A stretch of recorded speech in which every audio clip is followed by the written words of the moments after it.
Good evening, everyone. Thank you so much for coming. My name is Anthony Arno. I work with Haymarket Books, and we have the great privilege to be the publishers of Community is Rebellion. And so we're really thrilled to be with you all in Trenton and in this remarkable space to discuss Community is Rebellion. I would love to thank the Trenton Free Public Library for hosting us and Chan Ming for her work organizing this evening's conversation. I also want to thank our partners, Labyrinth Books, who co-sponsored this event and are organizing the live stream. This is a hybrid event, so in addition to all the folks who are in the room, in this beautiful space, there are a lot of people online. We're pleased to welcome you to this evening's conversation. And in terms of the Q&A, at the end of the conversation, there will be opportunity for audience questions in the room and online.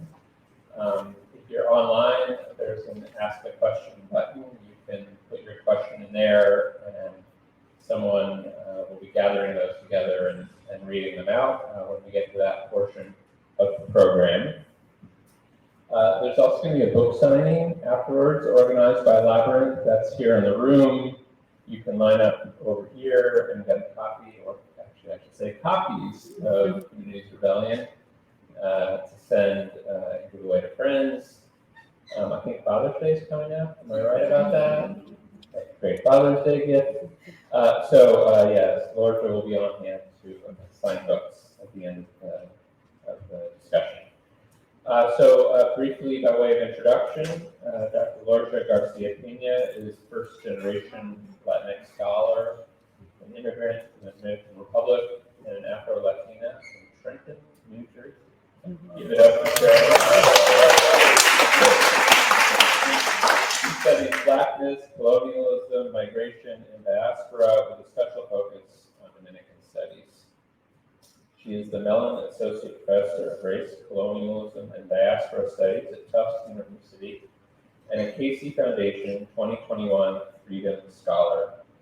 In Community is Rebellion, a syllabus for surviving academia as a woman of color, Dr. Garcia Peña offers a meditation on freedom making in the Academy for Women Scholars of Color.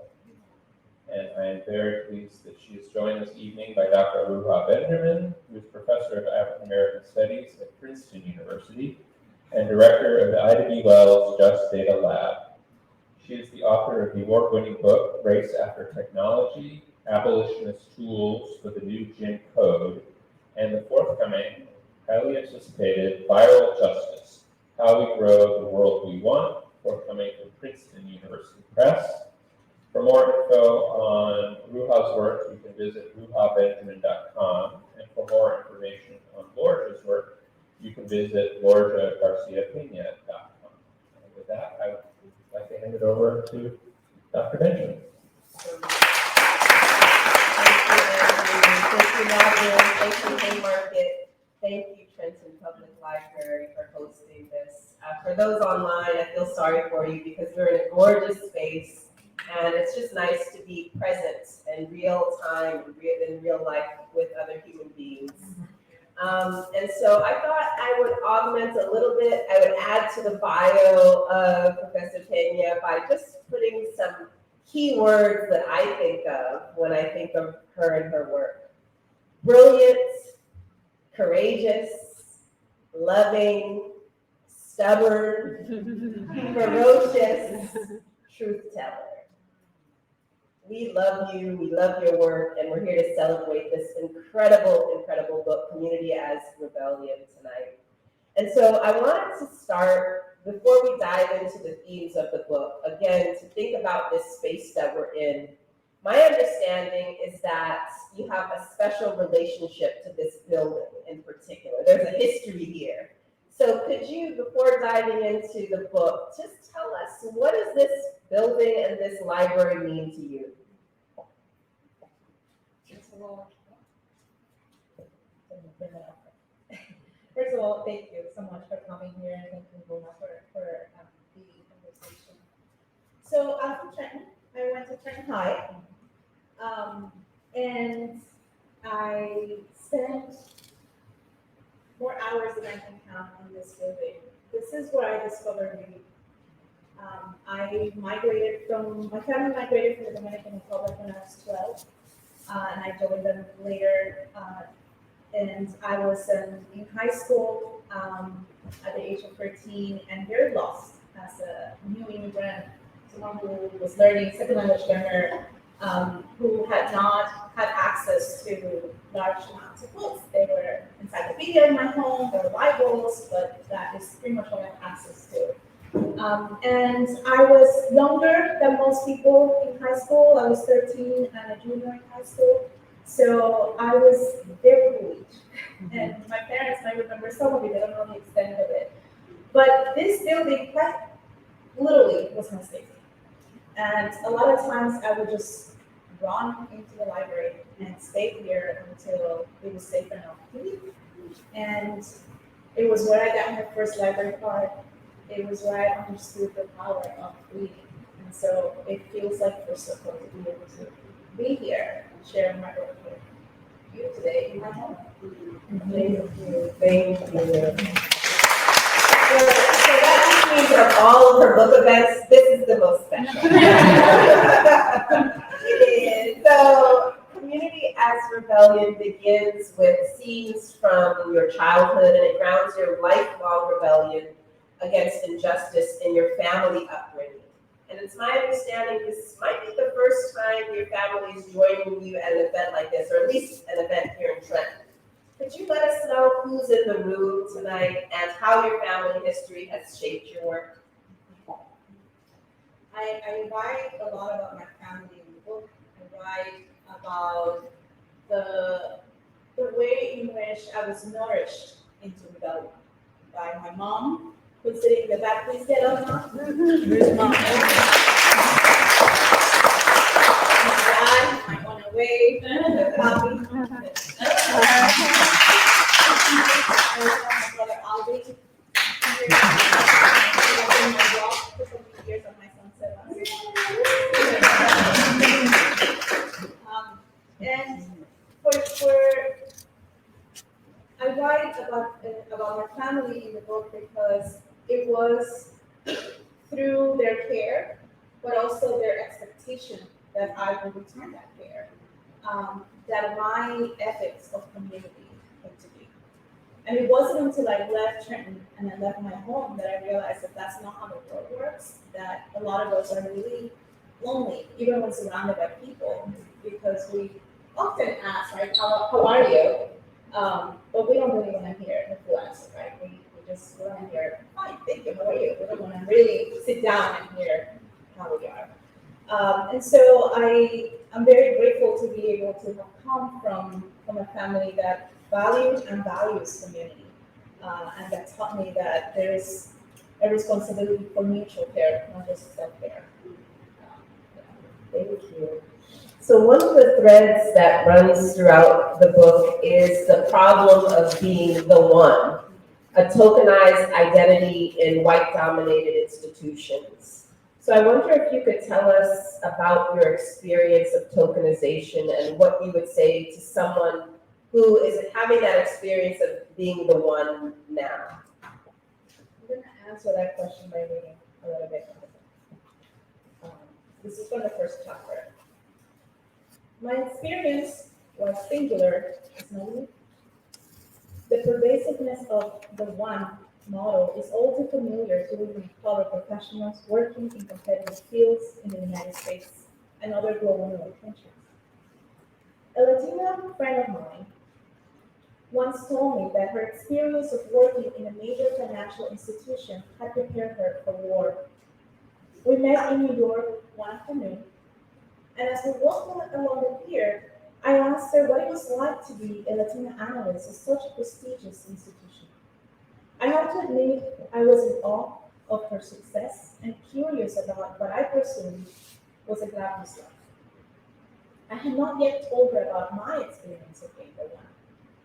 I remember she was eating an ice cream cone and accidentally dropped it as I asked the question. She was laughing, maybe at the dropped ice cream, maybe at my question as she answered. But in my memory, the laughter made the answer more body. I'm going to share what she answered. It's like being in a war zone. This job has conditioned me to receive so much violence and to be triggered in so many ways that I, sadly, can withstand the worst. Let me correct myself. Working in my office is the worst. It is horrible. They spit at you without saliva. They question your intelligence, your right to be there. Someone actually told me once that they prefer to hire a different candidate. But since I checked the diversity box, they have to hire me. They have to. I am convinced my colleagues resent and punish me because I'm white. My friend says I look pale hearing her speak. You're white like a ghost, she said, which made her laugh even more. When I finally caught my breath, I asked her a question I had been asked whenever I speak publicly about the institutional violence in academia inflicts on women of color. Why don't you quit? She rolled her eyes at me before saying, "Tú sabes por qué no? You know why not? Why don't you leave Harvard? Uh-huh, and then what? Leave the next university and the next? You know they're all the same, right? For us, it's all the same shit." I smiled and rolled my eyes back at her. As two Latinas of working class immigrant backgrounds, we share a tacit knowledge. Our careers are not just careers, they're jobs to support multi-generational members of our families. We cannot just quit, as we, contrary to some of our colleagues who have generational wealth, are the ones who quote unquote made it. Financial constraints aside, the challenges of being the one for professional women of color transcends academia. Or as my friend put it, look around, is it any better in any other professions? Let's face it, unless I'm making the beds or caring for the kids, I am going to be perceived incompetent. There's nothing to do but fight. We gotta fight back. This is war. The experiences of unbelonging that my dear friend and I lived through in completely different institutional spaces are sustained by white supremacy, by the belief that we, as minoritized women of color, do not belong, that we are only allowed to be part of these institutions because of our race and gender rather than despite them, that we are, quote unquote, diversity hires. This belief shapes every aspect of our work as women of color. It disturbs our physical movement through spaces, while also burdens us with the responsibility for institutional data regarding issues of race, diversity, and inclusion.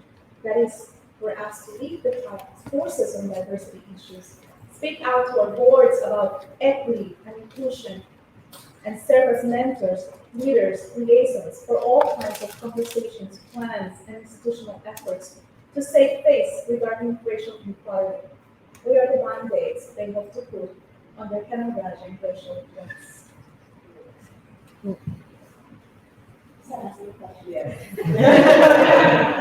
Yeah, like characteristic of so many passages in this book, it combines this piercing diagnosis of sickening institutions with, at the same time, a kind of bomb, an invitation not to simply submit to it, but to think about how we organize, resist, and rebel against it. And so the refrain that runs throughout is thinking about how to mobilize communities of all kinds as part of that resistance. And so we get communities of study that you co-create with your students. And so those are some of my favorite passages, is just the model of community building with students.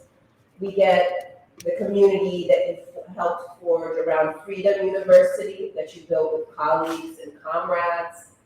We get communities of friends who you fed around your kitchen table over many years. In one place you say that, quote, building community is almost antithetical to academia, which resonates deeply with me. So I thought you could just unpack this powerful statement about this conflict between community building and the ethos and values of this profession that we've chosen. As students and scholars and learners, when we enter academia, first as graduate students, we are taught to guard our work. the first thing that we're taught is to make sure that we keep it quiet, that we don't share it, that we treasure it. We are rewarded when we find stuff in archives, that the Columbus complex where we think we're always discovering something that was not there.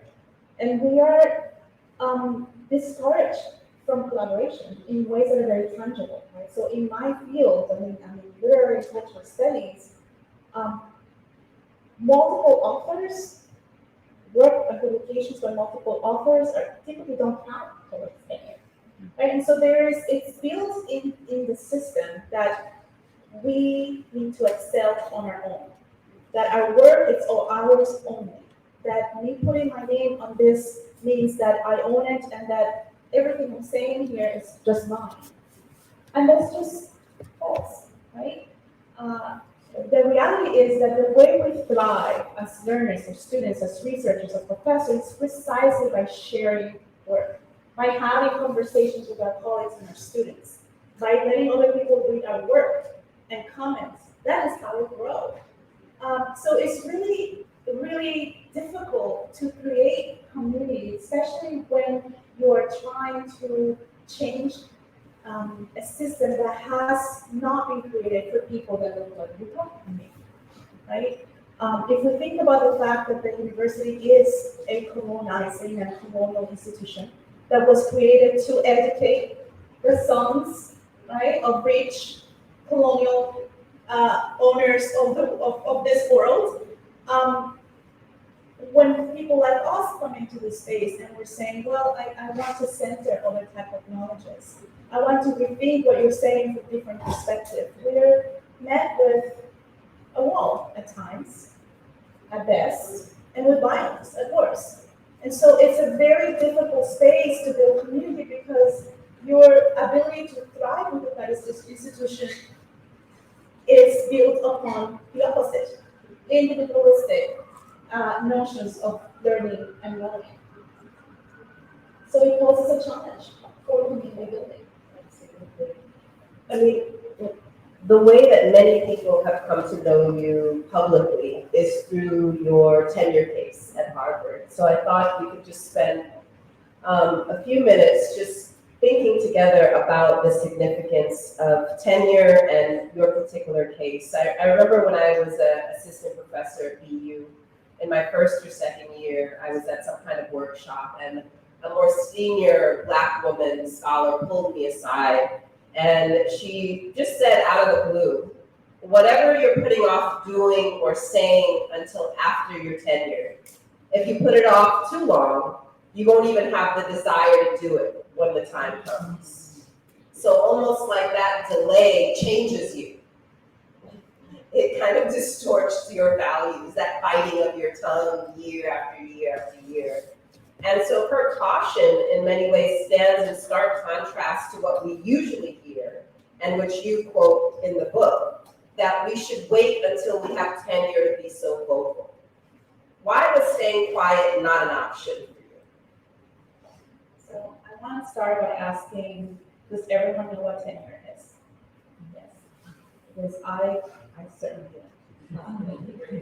So it's a very particular system that is specific to academia.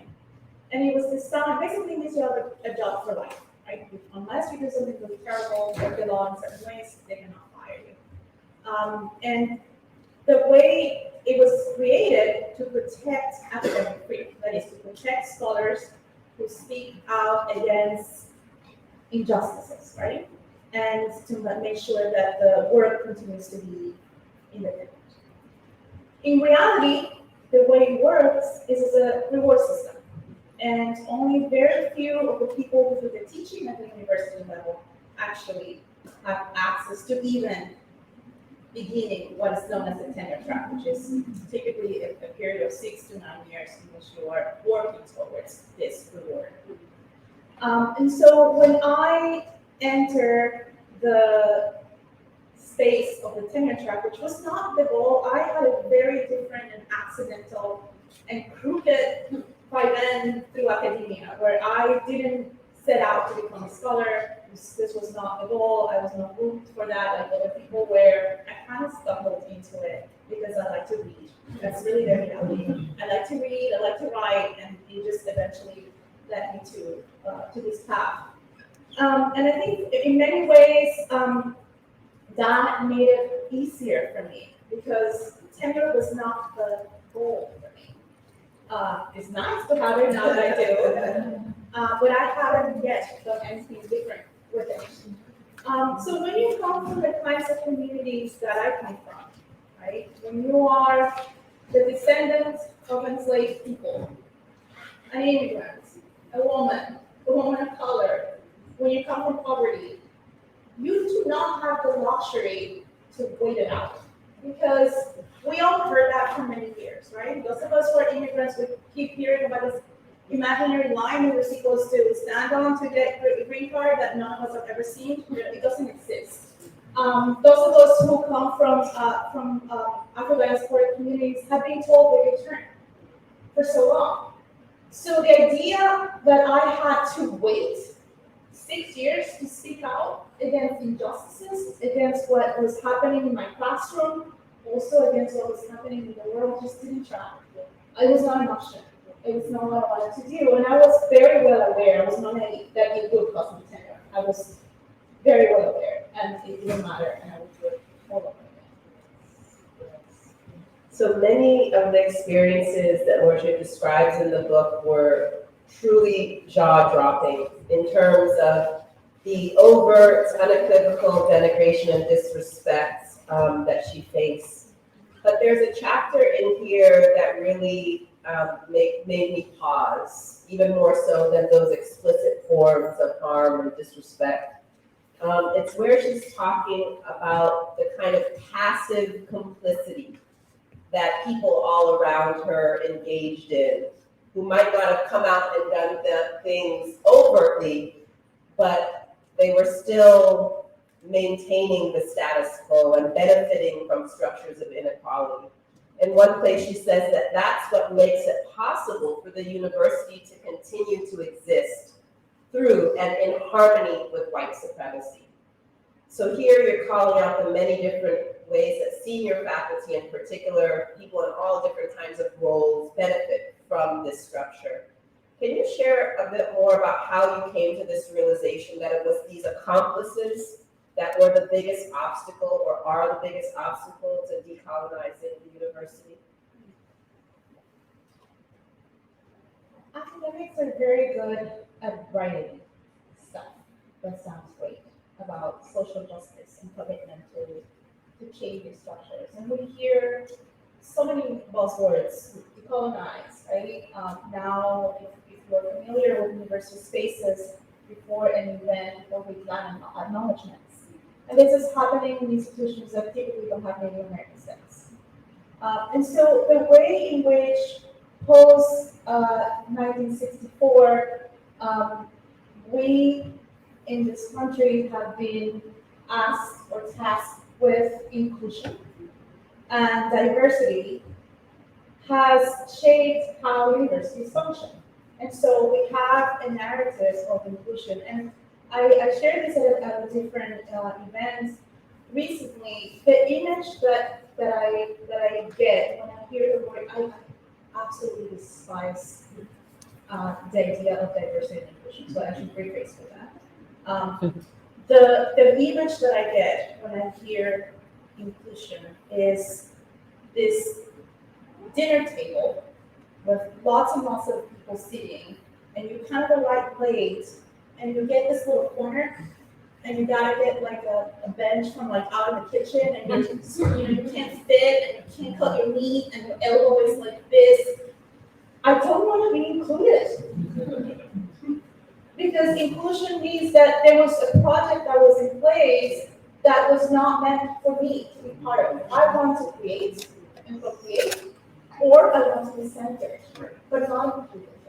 And so the way in which the narrative and the politics and the funding around diversity and inclusion function is that it ensures that there's only a handful of us. Right? And so you will sit, any of you who serve, any of us who serve serve on boards, or it doesn't matter what field you're in. I see some nods. You find yourself being the only doing the only Latina, the only Black, the only Asian. You fill the blank, right? You cannot make changes when you are one in a space like that. It's impossible. So it just leads to complicity, because you have to survive and you have to make concessions. And so in academia, what I saw in the university was how a lot of my colleagues would say things to me like, when you said in that meeting, wow, so brave. But they were in that meeting, quietly watching me be brave, right? So I'm not interested in those, and it became very clear that they're enabling this exclusion by their willingness to participate as the one. And every single one of these points has story after story that sort of brings it to life in a really vivid way. And as I said before, we get the piercing diagnosis, but we also get the bomb. And so in many ways, the corollary of complicity that you're describing is accompaniment. So we get this idea of accompaniment that's really generative and powerful. In one place, you write, we need to remind ourselves to take care, be safe, be cautious, find our tribe, watch out for the accomplices, not become an accomplice to the system that destroys us, and look out for our hearts. We are exhausted, and the road is too long and too lonely. We cannot survive academia without accompaniment. I really love that invitation. So first, can you tell us a little bit more about the history of this idea of accompaniment and what it's been like in your own experience, whether you're accompanying or being accompanied in the process? The idea comes from sort of from the Latin American Christian left. During the Central American solidarity movements, the question of organizations coming into our countries to save, right? To save people, to bring X civilization, but not social opportunities. And the invitation from Latin American activists was, you cannot come and bring social change. You can accompany. You can walk, quite literally, walk together with people and offer a hand if they want. I often get this question from people who want to be allies to movements. What do we do? We stay quiet. That's what we do. We sit quietly in the back and we listen, and we listen some more. And when you're done listening, you listen again. Because you don't know shit if you haven't been doing in this work and with this balance, right? And so I like the metaphor of accompaniment, because it is an invitation to do less and listen more, an invitation to be part of the sum, not the center of it. And it translates outside of academia. I think it's really something that we can take with us in all our spaces, right? We can get really overwhelmed by the needs in this world, right? We can get really bummed by the kinds of violence that we see every day in social media and the news. And that can be paralyzing, because you feel like, well, what's the point? You know, no matter what I do, it's always going to be awful. But when you look at the kinds of changes that you can enact in the tiny, tiny spaces that you have, and that could be your local, or your work, or your neighborhood, it's quite powerful what 3 people can do together in a small space. Frida and I know this. Some of my friends know this. There's a lot that you can change when you accompany each other in the work that you want us to do before. Absolutely. I mean, the way that I see it is, if community is the goal, then accompaniment is the practice or the process that we have to go through to get there. I have one more question, and then we're going to start to open things up. We'll get questions on Zoom and in the room, so you all get ready to grab the mic. My last question zooms the lens out a little bit for us to think about ethnic studies. We know in the news, we know through our policies that anything related to diversity, multiculturalism, however watered down those concepts are, all the way through critical race theory and on, are being attacked. And if it wasn't important, then it wouldn't be attacked. And so we can think together about the significance of your work for ethnic studies as a set of fields. There's a documentary some of you may have seen. It came out in 2011 called Precious Knowledge. And it's one that I have assigned to one of my lecture classes every year. It's about the fight over ethnic studies in Tucson public schools, where the school board was working to shut down an ethnic studies course in the high school. And there's so many important moments in this documentary. One is the fact that the very same students who were feeling alienated, dropping out, low grades, etc., once this course was introduced, they became motivated and energized. Not only the typical metrics like their grades going up and high school graduation rates were through the roof, but their just love of learning really was evident through this. And that was even more reason for the school board to basically call these courses seditious. And so there's, this documentary for me is a reminder that this is work that shouldn't just be in higher education. It's important K through 12, all throughout our public schools, our public school system. Relatedly, towards the end of Community as Rebellion, you make a related argument that ethnic studies is essential no matter what line of work we're going into. It's not just for people going into academia, it's for future doctors, teachers, business people, artists, public servants. So I wanted just to invite you just to share with us why that is, why this is so essential, no matter what area of work or life that we're going into. From the beginning of our education, from kindergarten to PhD, what we learn, what our public schools teaches us is white studies. It's Eurocentric knowledge. Ethnic studies is tasked with the immense, gigantic, almost untenable task of filling in all of the steps. I know that those of us who teach in ethnic studies feel it in our classrooms every single day. We go in and it is almost an exhaustion because there's so much we want them to learn in that semester because that might be the only chance that they'll get to learn it. And so it is, to me, without ethnic studies, academia is doomed. There is no reason to go to school if we're not going to support this kind of learning. We already know that education has been biased, that our kids are only learning one very tiny fraction of what happened and how it happened. One very tiny fraction of the art of this world, and we call it the arts, right? And this translates to all of our institutions of learning, including museums. Art history relegated to a tiny group.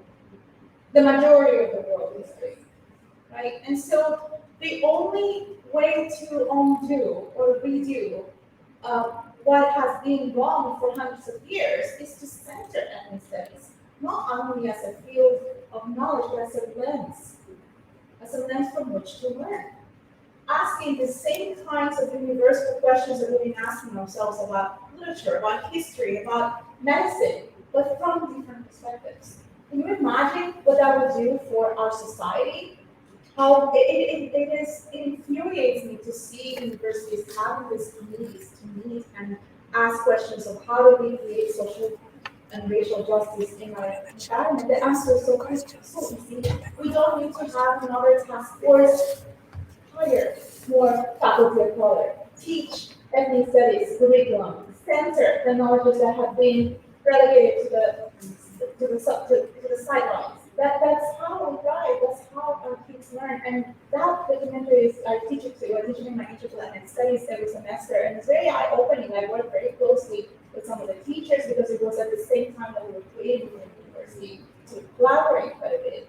The reason why ethnic studies has been under attack is because it questions the structures that sustain white supremacy. And the reason why it's so liberatory is because it actually has the potential of teaching our kids another way. That another way is possible. And I don't know about you all, but I don't want to have a doctor looking at my body who does not think my humanity is worth the same as them, right? So I want people who are not in the humanities and social sciences to also learn through this lens, to think about the kinds of interventions that people of the global south are making for the entire history of our humanity. It is incredible that that has been ignored. It is incredible that we have to fight for something that is so recent, that we should all want to know. It will only enrich further. It's not going to take anything away from anyone. From your lips to every administrator's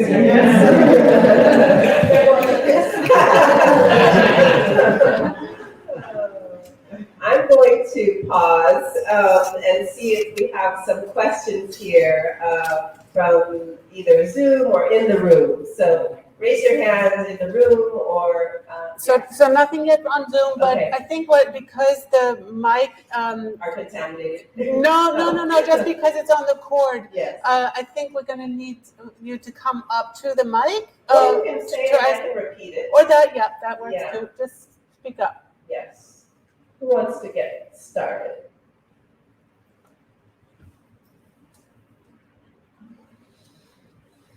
Please, and just introduce yourself. Yes. Yes, hi. Thank you for this talk and thank you for this book. Super interested. I'm actually pursuing my PhD at Rutgers University. So a lot of what you're saying resonates with me, even though maybe not the audience you're writing for. But that's actually kind of part of my question. I teach a lot of politics course. I teach a LGBT politics course. Part of what I try to do is offer different perspectives other than like a white man in academia. So as a white man in academia, what's the best way for me to kind of offer that to my students? I use like digital resources that kind of allow other people to tell their stories as well. But sort of the person in the center of the room, what's the best way to kind of de-center myself? So I'll repeat it one more time. So as a white man in academia, what's the best way to decenter himself and to incorporate the insights from Community as Rebellion into his own teaching? Thank you for your question. So there's so little that we control in the academic path, and as a graduate student, it's a profession that infantilizes you a lot, right? It's so hard to do the kind of work you want to do at times. But there are two things that you control. One, you really do control the space of your classroom, and that's really important because what makes a university is a teacher and students, right? And you control the work that you put out in the world. Everything else, whether you get tenure, whether people recognize your work, that's out of your control. So I would say be very intentional about your syllabus. That is kind of how you present yourself to your students. Be very intentional about your assignments. Be generous. Give as many open deadlines as you can. Generosity is important. And then be sincere. I talk to my students and I tell them what my subject position is. Do the same. Those of us who are women, who are queer, who are people of color are always naming our subject position or being asked to name it even when we're not ready. Like a number of times that people ask me, where are you from? I said, from Trenton. Yeah, but where are you really from? So name your subject position, say that. I am a man and I am white, and these are my subject positions. This is how I came to this subject of studies. This is why I do it, and this is how. And I would like to hear from you if I'm not doing it right, and make it so that they feel comfortable saying, "Hey, Profe, we kind of messed up here," or "I don't feel. I didn't like this reading because it made me feel in this X, Y, and Z way." I do need semester evaluations because there's so much you can fix halfway through. There's so many things that can go wrong, and then you can just kind of switch it and be more inclusive. So I say, yes, make sure that your classroom feels safe. If your students feel safe in the classroom, then learning will happen. But that is number one. Make sure every classroom feels safe. Thank you for that question. Thank you for your answer. Thank you.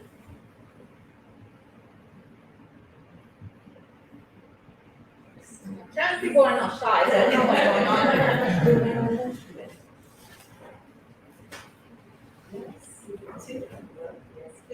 I would, just a direct follow-up question, given your answer, is, you mentioned this thing about mid-semester evaluations. I'm curious if you could tell us a bit more about what are other things that you do to make your classroom feel safe? So the question is, what are other things that you can do to make your classroom feel safe? So number one is making myself a position, telling students where I come from, why I became a teacher, the kinds of, a lot of us who are people of color in academia, whether you're a student or a faculty member, you've experienced a lot of classroom trauma. So I share those experiences. I am very intentional about my assignments. I do very little individual work in my classes. There's a lot of collective, and that is tough, especially for graduate students.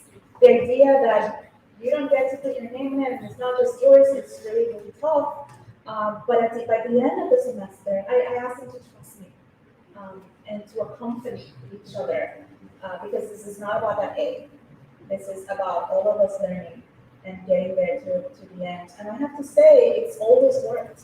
Even when it feels rocky and there are moments that I've had a lot of drama in bigger classes with, chisme, things going on with groups, and it does come together when you figure out that this is the ethics of the class and that you cannot win the professor over by trying to do your individual stuff. This is about us learning together. So there's a class I teach in which the main goal of the class is creating an alternative archive, and we create it together, and everybody has to contribute. One of the assignments that I typically teach, I ask students to identify the silence in my syllabus. What did I miss? And they get, they're excited, very vocal. They don't know the second part, so they gotta feel it now. And so they have to work in groups to fill in the silence. And why didn't the professor include X, Y, or Z? And then they find out, because there's no reading in English for that. And so there's a lot of intentional Wikipedia pages for authors that are self-published and that are not known in the mainstream. All the assignments are quite intentional. I ask students to do a lot of research work about the institution. So recently, students did an exhibit on Afro-Latinx students at Tufts University and found out that it's actually the numbers are getting smaller rather than bigger, that there are less rather than more. And so this kinds of, and we do a lot of using the public spaces. I'm very big, especially because the majority of my students tend to be students of color, regardless of where I teach, right? Even in the Ivy Leagues, they find. And so a lot of what I do is really making sure that they're able to own the space, a space that typically invisibilizes them, and so we're outside. And those of us who teach performance, it's a very natural thing to be able to take over the space, even if it is for just one day. So being intentional about the assignments, being sincere about your subject position, and being humble, understanding that every generation of student is different. Like I'm learning a lot about how to teach students that were at home and finished their high school on Zoom and had their first year of college on Zoom. It's a completely different experience, and I'm learning how to teach them. And I'm humble that I don't always have the answer. And knowing that no matter the fact that I've been teaching for 20 years, every generation of freshman students comes with their own beauties and their own challenges, and just kind of being present and open. And I love teaching freshman year students. I always teach freshman students, and learn so much from them.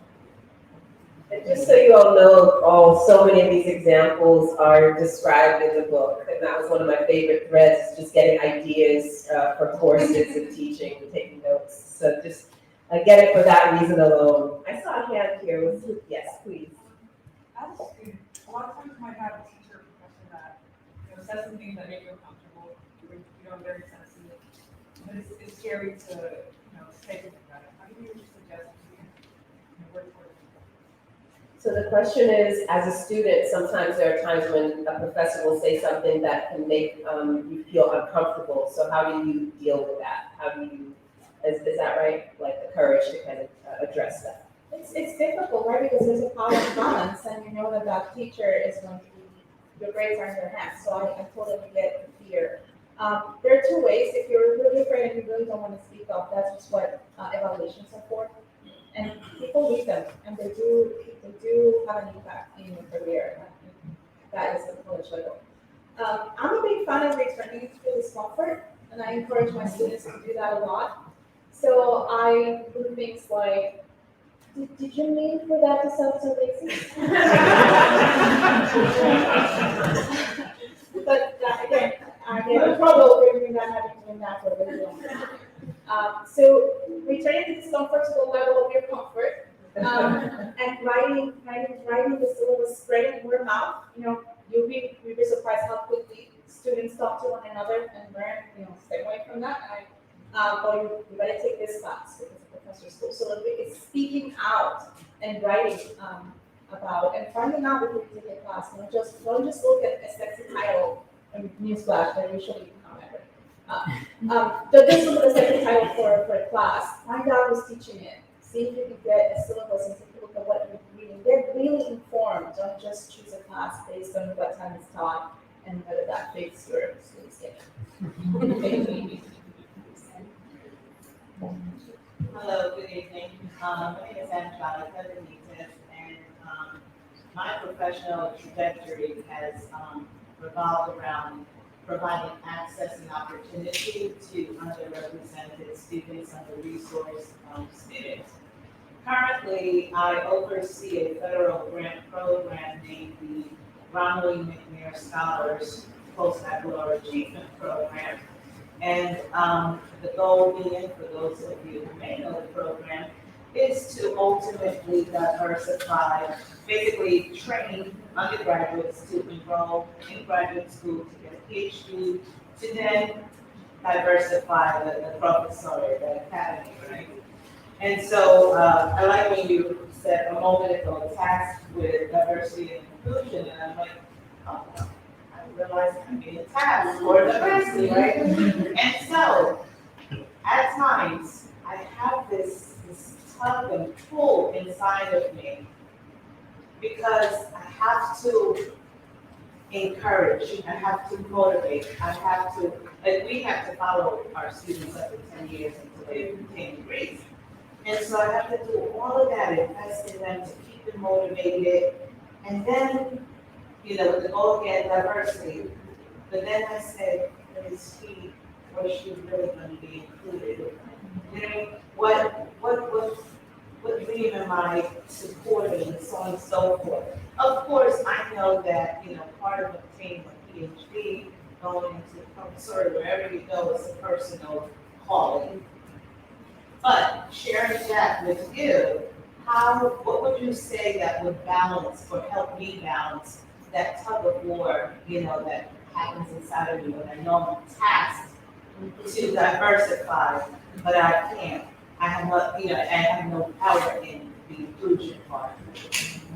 Yeah, a lot of us can relate to that. So Angelica Benitez, she oversees the McNair program. That's like a pipeline program to encourage undergrads to go into the professoriate. And so the question is, how does she balance that encouragement and sort of, you know, enticing and making academia seem desirable with the reality check that Community as Rebellion gives us in terms of people's actual experience, worried that they won't be included? Are we encouraging them to go into a hostile environment? I can relate more than you can imagine. I have 24 PhD students that I advise, and I'm always struggling with, should you be doing this? It's going to be good for you, for your soul.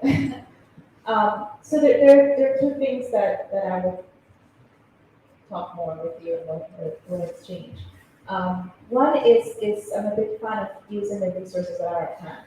And a lot of us who find ourselves in these positions, right, of being the one or being spearheading any kind of inclusion or diversity task, there are ways in which once you're there and once you're doing it, you might as well get what you need for the people that you're serving, right? So in my case, the way, the most concrete way that materialized for me in academia was the committees, the hiring committees, where I served on one every single year that I was on a tenure track, including 2 years that I was on sabbatical.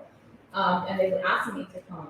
And the first year I didn't know what was happening, and I was like, oh, you asked me to do something, I have to do it. But the second year I realized, oh, they need to say things. They need to have someone who's not white in this committee. So coming in with that knowledge of what, what the part of the whole task, the tokenizing part of the whole task is, you can sort of come in your power with that. And so for me, I would come in and say, oh, we all know what I'm doing here. So let's agree here that we're going to make every effort to hire a color or I'm walking. And you're not going to look very pretty, as a committee of all white people hiring, let's say, for an Asian American studies position. So use the resources that you have to serve your community, that's one. And number two, be sincere with the students that you're serving. This is hard. This career is hard. These are the kinds of things that you're going to encounter. This is how difficult it's going to be. But if you are someone who's committed to learning and to teaching, do it. And these are the tools that you're going to need to survive and to thrive. So it's not about discouraging them. It's about eyes wide open. Because the issue with academia is that it presents itself as benevolent. As we're better than. And it's not. It's like working for Wall Street. They're corporations, and they have the little mafia going on, and all of these things, and a lot of us are excluded. And so going into that environment, knowing this is what might happen, this is what you need to be looking for, this is what you need to protect yourself from, and then go do your work. And let your work speak for itself. Don't get into all of these games. Write, read, teach, and be genuine. So we can talk more about sort of practical things, but the main thing is to make sure that they understand what they're getting themselves into, and prepare themselves for, like my friend said, for war. Yes. So there's a question online. I would say it sounds like your students would be more just books. Yes. But there's a question online here, which I'm going to read here. It comes from Candace Owens. And it seems to be returning us to the dinner table that you described to us, and center of the question of if not inclusion, then centering. What could centering mean? The question is, how do you propose the future of academia and professions in general should alter and reshape its intentions of inclusion? Again, it should be less about inclusion and more about centering. It should be less about adding and more about restructuring, abolishing, rethinking.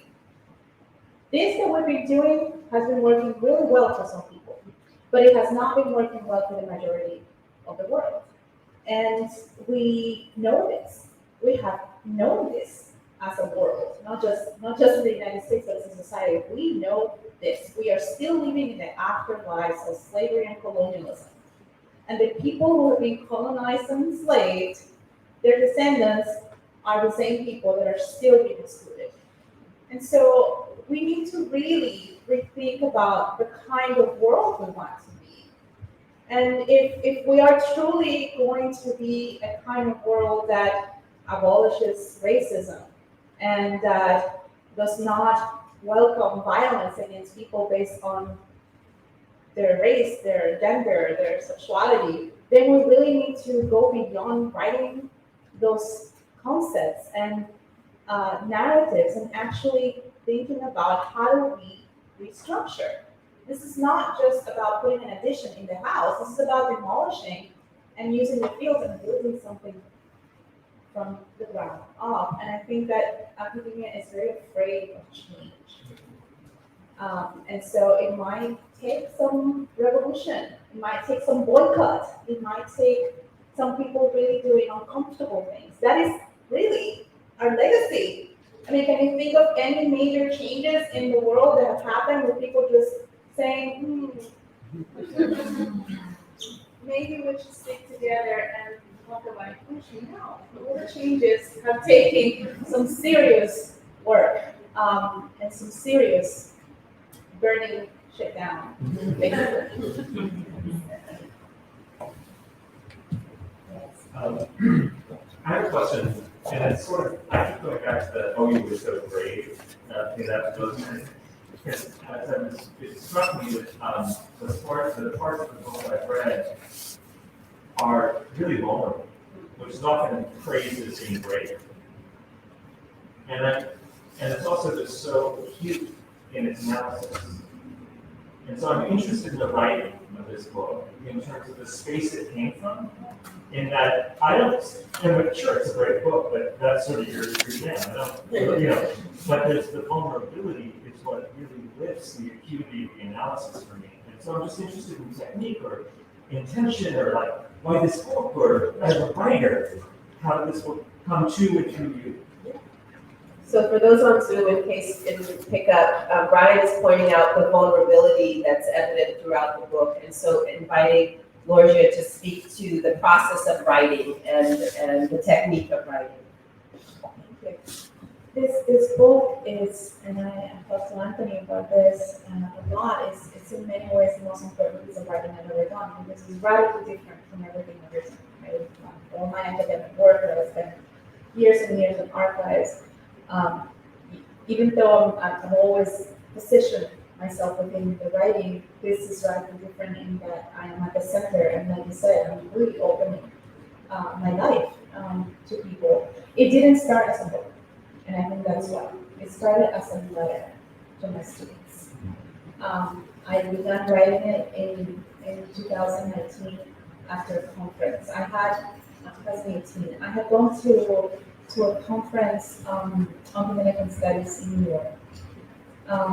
And it was a very strange space in which a lot of us didn't feel seen or heard. And so I guess my modus operandi in institutions is that I don't have the time to be demanded to be seen or heard.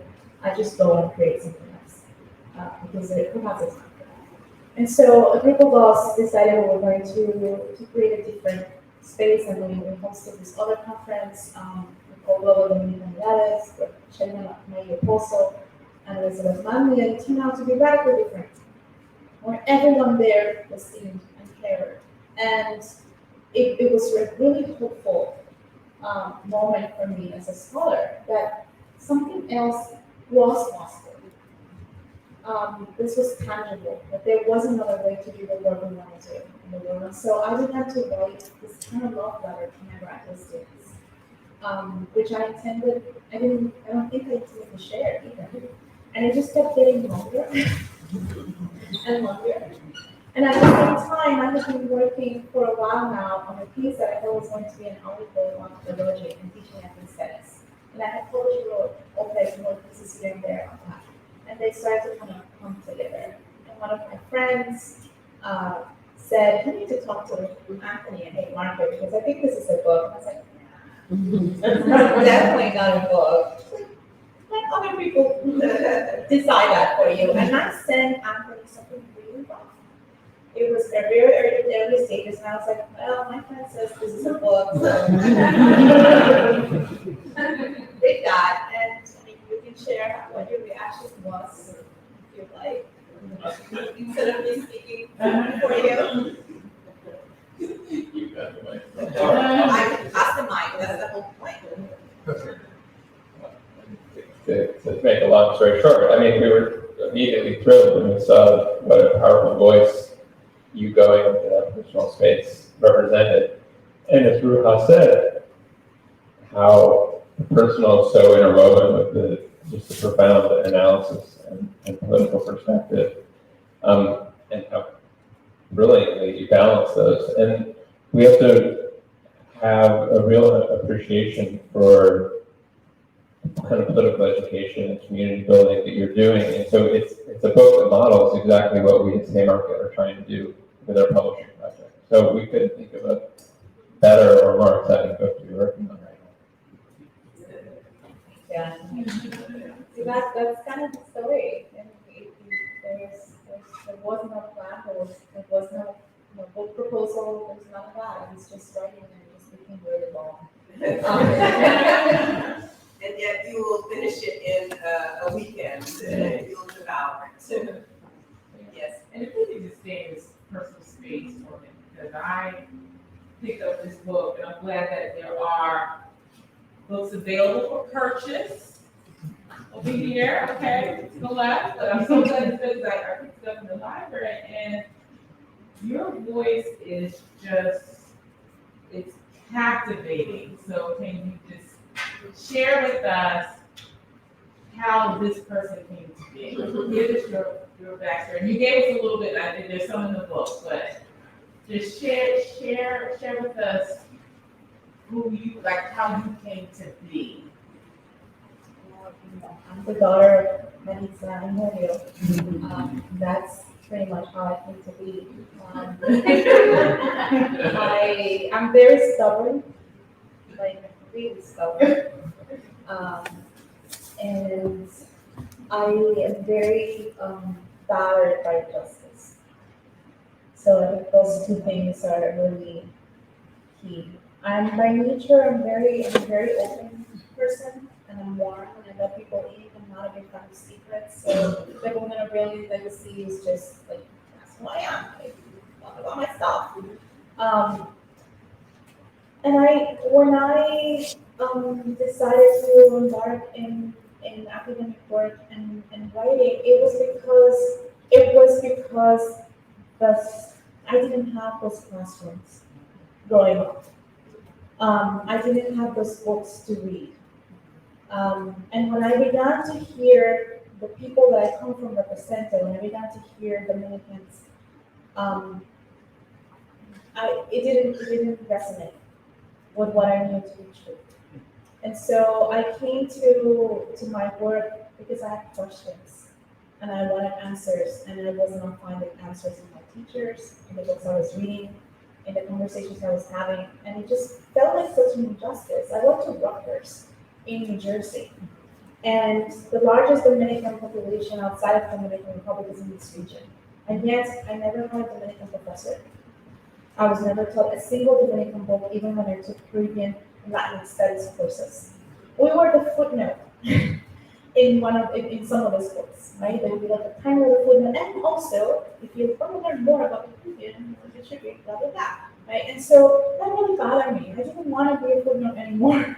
I wanted to learn about my history. So it's incredibly selfish, my path in that way in which I wanted to learn. And then when I got to do this work, when I got to do the research, when I got to read and create, I found so many amazing histories that resonate with the histories that I have been taught. There's so much that we share with the history of African American people, the history of African migrants in the U.S. in the 20th century. I mean, there's so much that we share, but we don't know because our histories are glossed over, right? Like we are footnotes on the way to learning about more important subjects. So that's how I came to be as a scholar. I came to be because of lacking, because of what was not there, because of what was told that was not there.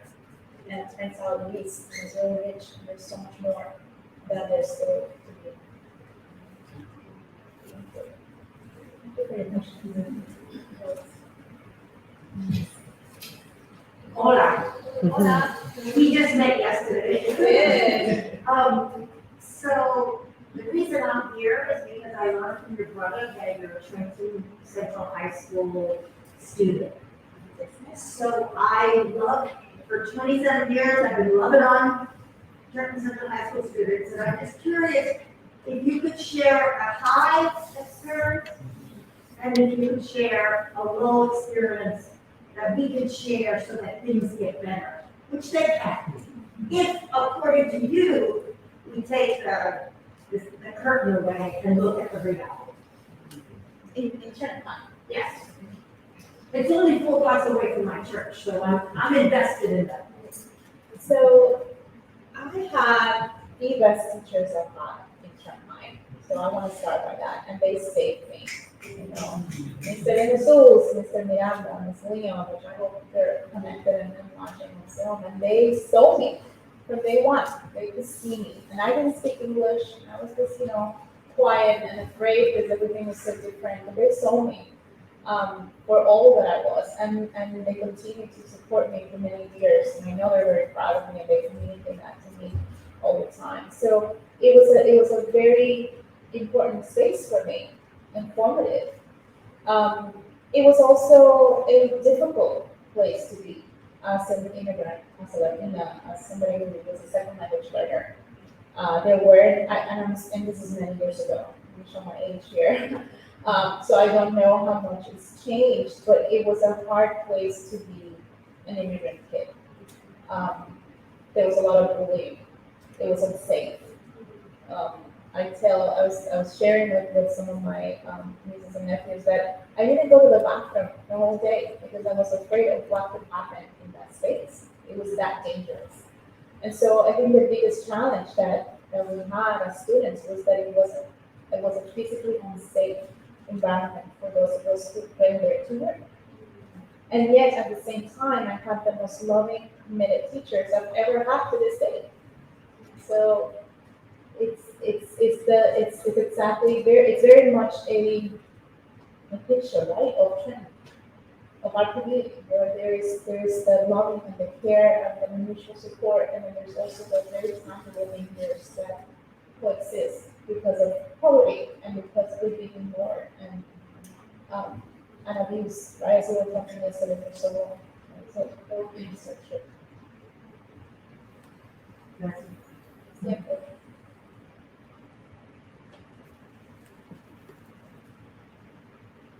Thank you, everyone. Is there any last burning questions that anyone has before we start to wrap up?